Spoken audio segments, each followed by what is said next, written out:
মাত্র 5,900 টাকায় এখন থেকে স্লট দিচ্ছি। যদি আপনার পরিমাণ বেশি থাকে সেটা আরো কনসিডার করা যাবে, কারণ আমরা যাদেরকে দিয়ে তুলি স্লট তারা আরো কমিয়ে দিয়েছে। এরকম যদি কমতে থাকে তাহলে আমাদের জন্য ভালো। একটা সময় কিন্তু 3,500 টাকায় স্লট নিতাম, মনে আছে?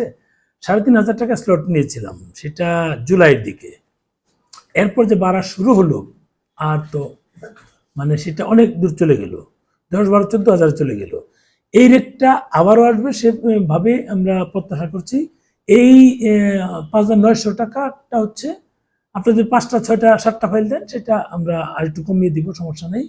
এইটা ঈদ পর্যন্ত আমাদের একটা অফার থাকবে, এই ঈদ পর্যন্ত এই অফারটা থাকবে। এরপরে বাড়বে বা কমবে সেটা আমরা দেখব। এখন অনেকেই ভাবছে যে আমরা ট্যুরিস্ট ভিসা পেয়ে ট্যুরিস্ট ভিসা দিয়ে গিয়ে ট্রিটমেন্ট করব। ট্যুরিস্ট ভিসা কিন্তু এখনো খুলেনি, ট্যুরিস্ট ভিসা কিন্তু গাছে কাঁঠাল গুফে তেল। আমরা যেরকম সিচুয়েশন দেখছি দুই দেশের মাঝে, ট্যুরিস্ট ভিসা খোলার সম্ভাবনা তৈরি হয়েছে, কিন্তু বিগত 18 মাস যেটা ইউনূস সরকারের ছিল তখন কোনো সম্ভাবনা ছিল না, কারণ দিনে রাতে 24 ঘন্টা ঢাকা না দিল্লি স্লোগান হতো, মানে 7 সিস্টার খেয়ে দিত এমন কিছু মানে নাবালক উপদেষ্টা ছিল, নাবালক সমন্বয়ক ছিল, তাদের কথা ভাষ্য ছিল এরকম।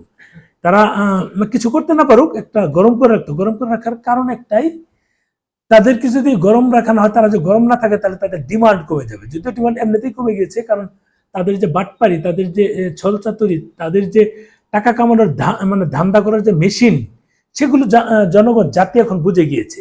তারা এখন যতই ডাক দেখ কিছু কোনো কিছু হবে না। আগে এসেছিল কারণ একটা স্বপ্ন দেখেছিল মানুষ যে বাংলাদেশের পরিবর্তন আসবে, সেই পরিবর্তনটা হয়নি। অর্থাৎ এই জুলাইকে কেন্দ্র করে মানুষের যে একটা স্বপ্ন আশা আকাঙ্ক্ষা ছিল, ওরা এটা নষ্ট করে দিয়েছে। এখন ওরা এই মানুষগুলো, এই সমন্বয়গুলো এখন জুলাইটাকে বিজনেস হিসেবে নিয়েছে, কারণ টাকা কামানোর বিজনেস। যারা একটা ডিম, আলু ভর্তা ছিল, ডিম আরেকজনের পাতে দেওয়া, সেটা তাকিয়ে থাকতো, মানে কিরকম, মানে অসহায়ের মতো, দরিদ্র শ্রেণী মানুষজন যেটা হয়। এরা এখন বিভিন্ন জায়গায় খাইতে যায় হাঁসের মাংস রাতের বেলা, নীলা মার্কেট, অমুক মার্কেট, তমুক মার্কেট।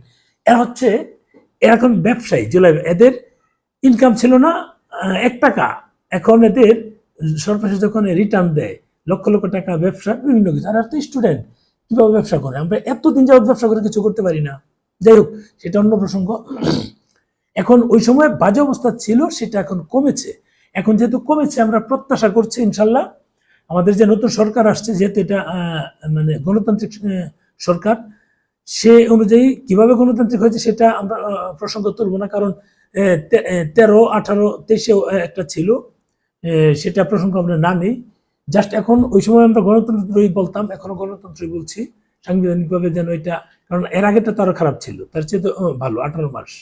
এখন এই সরকার এসে ভারতের সাথে একটা সম্পর্ক তৈরি করবে, সে প্রত্যাশায় আমরা ছিলাম, এবং সম্পর্ক তৈরি হচ্ছে। তবে এই সম্পর্ক তৈরি হওয়ার কতদিন পর টুরিস্ট ভিসা পাবো সেটা এখনো নিশ্চিত না। তবে যদি আমাদের প্রধানমন্ত্রী ভারত সফরে যায় তাহলে পজিটিভ কিছু আশা করা যায়। যদি দ্রুত না যায় বা দীর্ঘ সময় ক্ষেপণ করতে থাকে বা অন্য কোনো পরিকল্পনা করে থাকে, যেভাবে পরিকল্পনা সাজানো ছিল সেটার চেয়ে ভিন্ন পরিকল্পনা হলে কিন্তু টুরিস্ট ভিসা যে কবে চালু হবে সেটা কিন্তু একটা ভাবার বিষয়। যাই হোক, এখন জুলাই সনদ নিয়ে, জুলাইয়ের এই পুলিশ হত্যা নিয়ে অনেক কিছুই আলোচনা হচ্ছে।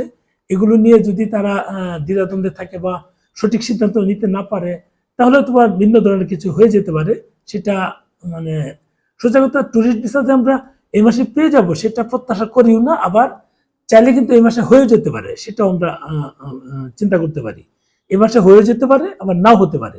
এটা আবার ওদের যে বিধানসভার নির্বাচন আছে সেটার পরেও হতে পারে, কিন্তু হবে এটা মোটামুটি ধরা যায়। কবে হবে সেটা আমরা এখনো সঠিক কারণ বলতে পারছি না। এ মাসেও হতে পারে, আবার মে মাসেও হতে পারে, ওদের বিধানসভার নির্বাচনের পর। এই হচ্ছে এই হিসাব। এখন ওই প্রত্যাশায় যদি আমরা বসে থাকি যে আমরা, সোজা কথা, যে কি করব, টুরিস্ট ভিসার আশায় বসে আছি, মেডিকেল ভিসা করব না, ওই হিসাবে যখন কারো মেজর প্রবলেম হবে তখন বাধ্যই টুরিস্ট ভিসা, মেডিকেল ভিসা করবে। তবে ডিমান্ড কম থাকলে আমাদের একটা সুবিধা হলো, যদি ভিসার ডিমান্ড কম থাকে তাহলে যোগান বেশি থাকবে, তখন দাম কমতে থাকবে। ডিমান্ড বেশি, যোগান কম, চাহিদা বেশি, যোগান কম, ওই ক্ষেত্রে কিন্তু দাম বেড়ে যায়। মানে ডিমান্ড কম, যোগান বেশি, এই ক্ষেত্রে দাম কমতে থাকবে। অর্থাৎ এটা একটা বিজনেস, স্লট বাণিজ্য, এই বাণিজ্যটাও যাচ্ছে। কারণ আমরা তো কাজ করছি, যদি টুরিস্ট চালু হয় এটাই আর থাকবো না, আমরা চেঞ্জ হয়ে যাব। তো এটাও ঠিক, টুরিস্ট চালু হলে 30,000 টাকার নিচে স্লট পান কিনা সেটা ভাবার বিষয়। যাই হোক, তারপরে চালু হোক, ধাপে ধাপে নাকি চালু হবে। সেই ধাপে ধাপে যদি চালু হয় তাহলে সেটা আমাদের জন্য মঙ্গলজনক হবে। এই ধাপে ধাপে চালু হওয়াটাই আমরা চাচ্ছি, যে ধীরে ধীরে অন্তত খুলুক। একবারে খুললে হজবরল অবস্থা তৈরি হবে। ধীরে ধীরে চালু করলে শুরুটা করে ফেলুক। একেবারে বেশি চাপ পড়ে যাবে বিধায় তারা শুরু করতে লেট হচ্ছে, সেটা দরকার নাই। দ্রুত শুরু করুক, আমাদের সবার জন্য ভালো হবে, মঙ্গলজনক হবে। এই হচ্ছে বিষয়। ভালো থাকবেন, শেয়ার দিন।